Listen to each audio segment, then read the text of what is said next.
Good evening, I'm Jeff Koinange, and this is Jeff Koinange Live on Citizen Television. And you know, if it's Wednesday, it's all about JKL. Tonight, 3 women. That's right, Wednesday night is ladies' night, but not just any 3 women. Susan Kihika, senator from Nakuru County, one of only 3 in the country. Dr. Joyce Laboso, governor, Bomet County, one of only 3 governors in the country. And Millie Odhiambo, MP Mbita in Homa Bay County, one of only 23 women MPs.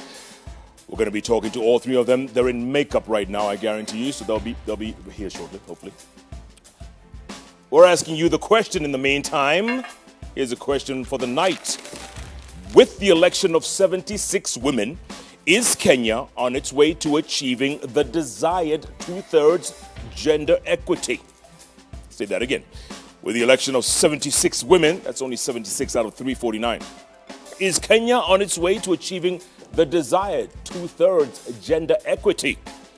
Send us your answers, yes or no, to @Koinange Jeff, @Joyce Laboso, @Susan Kihika, @Millie Odhiambo, and of course, @Citizen TV Kenya. Hashtag, as always, is JKLive. And JKLive begins right now. Tonight.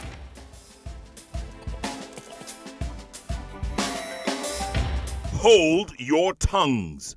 Supreme Court warns Kenyatta and Odinga against taking presidential petition debate to political rallies.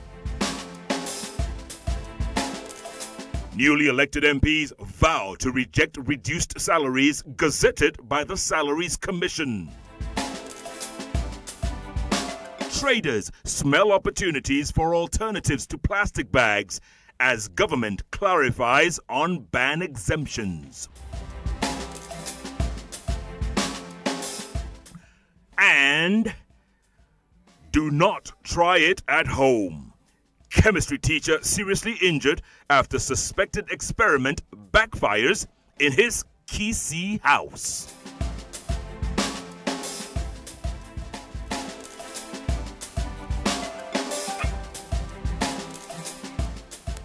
All right, welcome to the broadcast. Our sign language interpreter is Winnie Adoyo. Let's get straight to the news. And the Supreme Court has warned President Uhuru Kenyatta and NASA leader Raila Odinga and their allies against commenting on the merits and demerits of the presidential election petition filed by the opposition coalition. In a statement by the 7-member bench of the court led by Chief Justice David Maraga, the judges warned that such comments amounted to illegal attempts to influence their decision. Francis Kashuri begins our broadcast.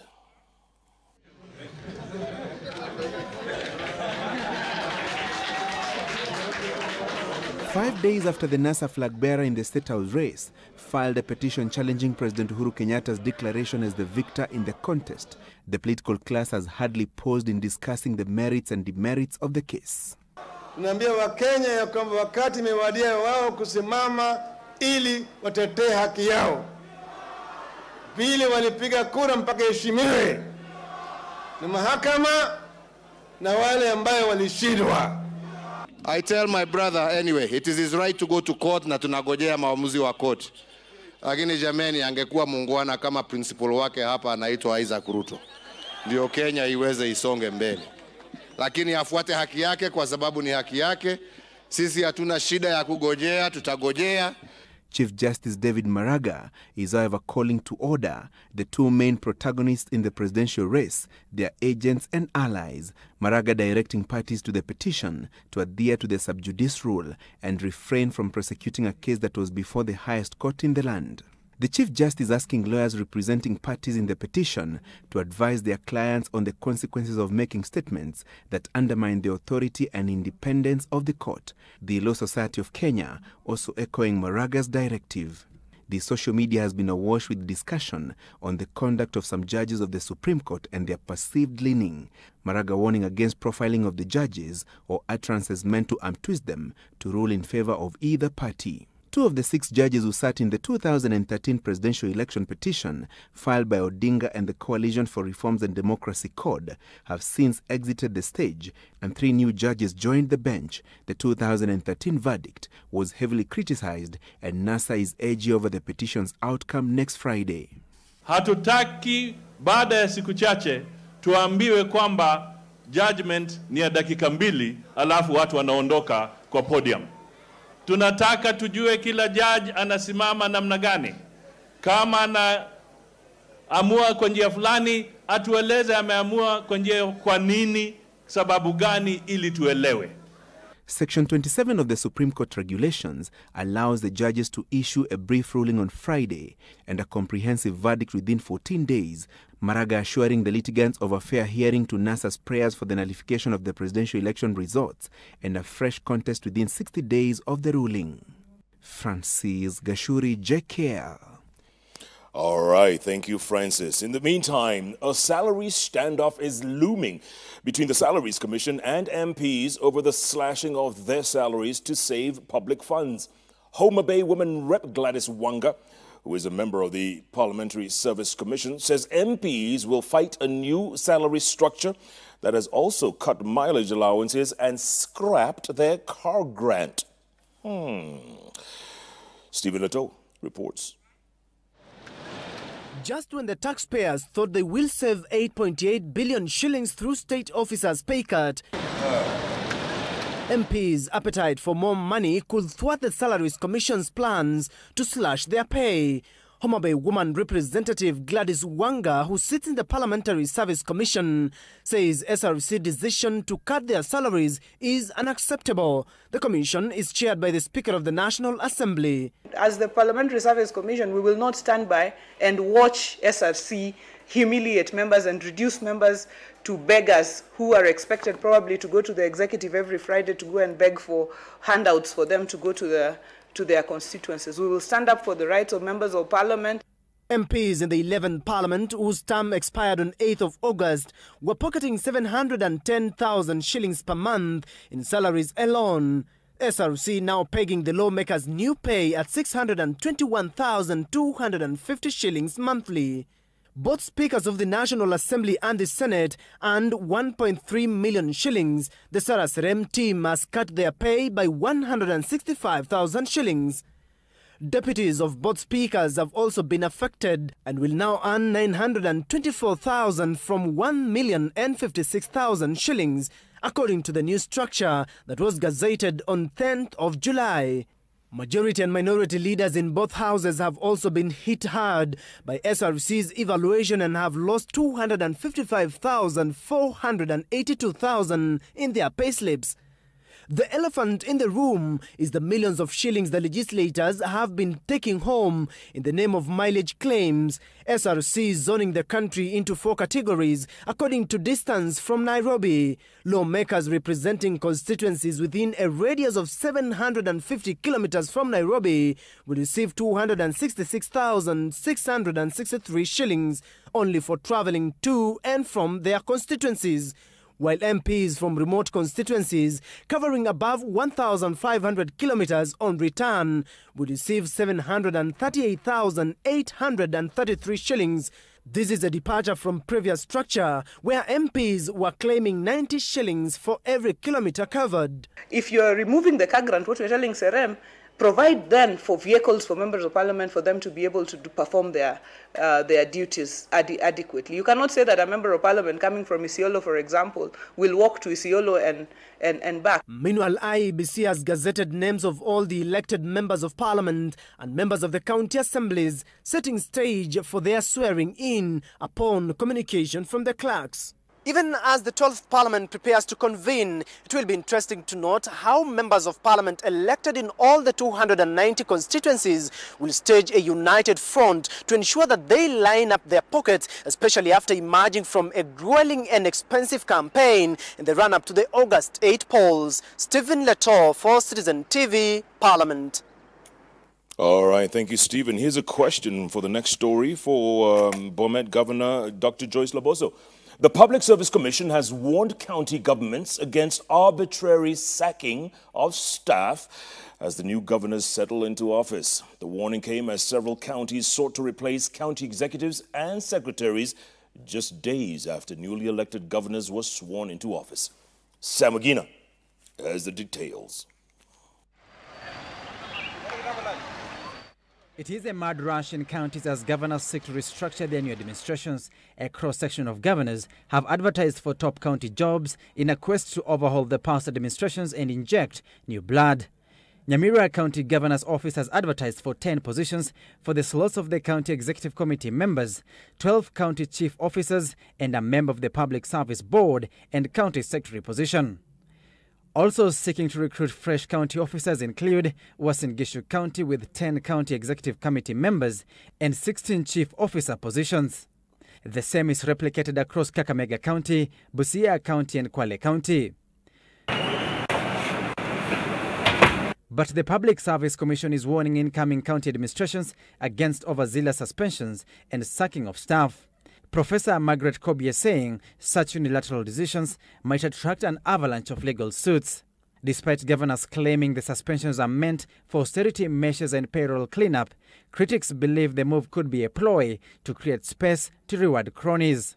The PSC chairperson stating that governors should follow due process in downsizing their workforce and the positions to be filled must be advertised. For the outgoing county executives, they will be paid 31% of their salary for all the years worked as gratuity. The incoming county executives and chief officers, though political appointees, have to be vetted by county assemblies before being appointed. Samagina for JKL. All right, thank you, Sam. Now, at the same time, taxpayers will have to cough up at least 11 billion shillings for the next 5 years for salaries and allowances of the more than 600 members of county assemblies nominated to meet the one-third gender rule. Only 95 out of the 1,450 elected MCA slots were won by women. Sam Gituku looks at the costly implications of voters' choices. While more than 11,000 candidates had offered themselves for election as members of county assemblies, among them many women, only 95 of women compared to 1,355 men were successful. But the Constitution requires that no gender shall have more than two-thirds representation in the respective assemblies and requires that more women be nominated until they reach at least a third of the total membership. Some of the worst affected counties are Nairobi City with 85 seats. Only 5 women were elected, requiring that 35 more be nominated. This number is, however, likely to rise after the nomination of more men to represent special and marginalized groups. At the neighboring Kiambu County, at least 29 more women will need to be nominated to the assembly to match the male gender, who are already at 59, with just 1 woman elected. Garissa County elected no woman of the 30 seats on offer, and for that, 15 women will be necessary to bridge the gap. But Bungoma County, which elected the highest number of women at 10, will nominate a lower proportion. 8 more women needed to match against the 35 men elected. Going by the recommended remuneration rates by the Salaries and Remuneration Commission of 144,000 shillings a month, the taxpayer will have to pay the 601 women nominees 86.5 million shillings every month, translating to 1.03 billion shillings annually. The total salaries for MCAs are due to rise above 3.54 billion shillings. SRC also gazetted a car loan of 2 million shillings per MCA. This translating to 1.2 billion shillings for the additional MCAs. The nominated representatives will also cost the taxpayer 36.2 million shillings annually as airtime allowance. IEBC is set to finalize on the nomination schedules for all the county assemblies later this week and gazette the names of lucky party members. Sam Gituku, Citizen TV, Nairobi.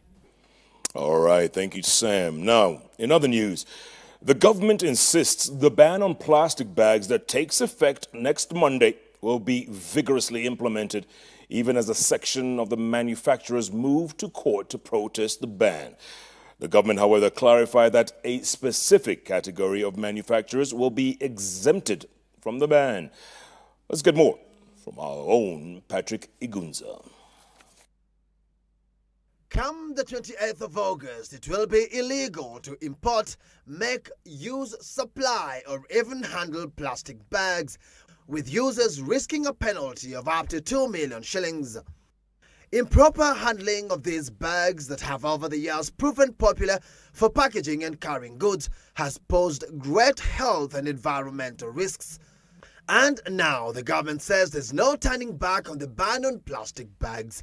Kama wizara, kama serikali, hatuna nia ya kuongeza masiku ama kuondoa. Tuko tayari kutekeleza itikadi hii. Even then, the ban will only apply on polythene bags used for secondary packaging. Industrial primary packaging will not be affected by this move. Products like bread, sugar, sweets, sausages and cement, among a few others, will continue being packaged in plastic bags as long as the packaging is done at source. Based on our assessment, we'll be able to say whether we should continue with the ban, and with banning others, or we should not. Because really, some of those that have been exempted realistically cannot be replaced by an alternative.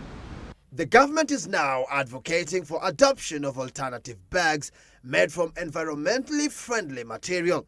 Sisal, khaki and cotton bags, as well as other biodegradable carrier bags used by some retail outlets, is the way to go, it says. Meanwhile, the High Court will this Friday make a ruling on whether or not this ban will be effected. This follows a petition by the Kenya Association of Manufacturers, which terms the ban on plastic bags as an economic sabotage. KAM argues that the ban will affect close to 180 manufacturers, with an estimated 500,000 people risking losing their jobs. Patrick Igunza, JKL. All right, thank you, Patrick. In the meantime, reporter Mercy Kandie spoke to small traders who are still looking for alternatives 5 days to the plastic bags ban. Here now is her story. Her customers call her Mama Wamboi. She's been selling vegetables for over 40 years. Years that has seen her business grow, from using brown paper to cover vegetables for her customers to plastic paper bags. What she says is now part and parcel of her business. But come Monday, Mama Wamboi says she's heard about the ban. She's been talking to her customers. They need to plan. Ninawaambia kuna sida kubwa sana kwako na kwangu. Kwa sababu ukikuja mimi sina karatasi ya kukuwekea. Wewe naye una kitu ya kubebea. Utabeba vitu yote kwa mkono. This traditional bag she calls kiondo is a current alternative. She bought some at Marikiti Market for 50 shillings each.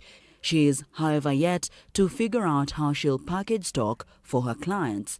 Mtu anataka anunue machungwa, anunue carrot, anunue waru, anunue doma. Na nitaweka kwa kiondo moja yote. Doma iko na mchanga, waru iko na mchanga. But in her 40 years in business, she survived in the era before the plastic bags. She admits that though it made life easier in packaging, it dirtied the environment. At a fast rate, she says, she can learn to survive without it if it means cleaner surroundings. Tumaliza hii makaratasi na watuletee ile makaratasi ilikuwa ya zamani ya kaki. Walete kwa maduka. The hot steam signifies the soup is ready for sale. Customers wangu hata nikijaribu kuambia hawana alternative. Sababu supu sio kitu nitafugia hizi makaratasi zingine, hizi wanatuletea za wanasema ni za nini? Za kaki. Supu haiwezi bebwa kwa karatasi ya kaki. Virginia waits for Monday as well. She either has to get innovative or close shop. Not unless otherwise, lakini haiwezi bebwa. Sasa hiyo biashara ya supu ni kama wataitafutia namna nyingine. The effect of plastic bags is in the dumping sites. On the roadsides, everywhere you look, the bags are resistant to biodegradation. Supermarkets give out at least 100 million plastic bags every month, the ban pushing some supermarkets to improvise. In Nakumatt, for instance, This is the new mode used in packaging vegetables, as the recycled bags are sold to customers, phasing out plastic bags for more environment-friendly options.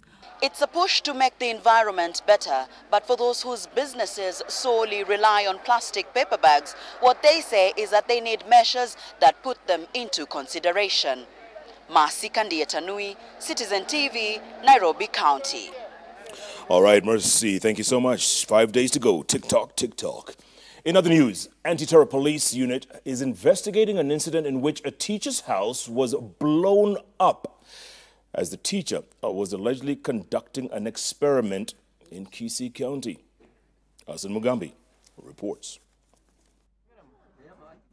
The gaping roof of this residential house in Nyamira town, a clear indication of the magnitude of the explosion. Witnesses say the chemistry teacher at Isicha Secondary School in Nyamira County was blown right out of the house when his home experiment went horribly wrong. The explosion scattering household items. How this shoe slipped off the foot of the 30-year-old teacher Collins Mageto is still a puzzle. The loud bang sending neighbors into a state of confusion. Thing like a blast yalikuwa ya juu sana. Halafu nikaanza kutembea, nilingia hapa nikaona the house imekuwa startled, hata sikujua ni nini ilikuwa inaendelea. Ndio niliona nyumba ikilipuka. Nilisikia nyumba ikilipuka, mlipuko mkubwa. Sasa person iliruka ikaenda huko na mtungi ika hapa chini. Tukafikiria ni accident, kumbe si accident. Kukimbia tumepata huyu mwalimu ni stima ndiyo imemwaffect hivyo. Area OCPD Maurice Asile says the Anti-Terror Police Unit and Bomb Squad detectives are investigating the incident. The detectives seeking to establish the exact cause of the blast. The teacher is being treated at Kisii Referral Hospital and is yet to regain consciousness. Atasikia vizuri nafuu, anza kutueleza hasa ni nini ilitendeka kwa sababu pale ndani kulikuwa na mlipuko ambao ulikuwa inaonekana ilikuwa ni kubwa. Isicha School Administration is yet to comment on the incident. Hassan Mugambi, Citizen TV. All right, Hassan, that brings us to the end of the news part of it. We're going to take a break, come back, and little business news and then sports. And of course, my guests, they're all present. I was a little worried, especially the governor from Bomet, drove all the way from Bomet County, just arrived. Governor, good to see you. Thank you so much. The senator from Nakuru County herself in the house. And Millie Jackson, Millie Vanilli, Millie... All that. All of that. Yes. MP for Beta in Homer Bay County. It's what? Outgoing member of... Beta? Incoming member of Super North. Super North. My bad. Okay, Super North. So, and the question we're asking you is, with the election of 76 women, is Kenya on its way to achieving the desired 2/3 gender equity? Yes or no?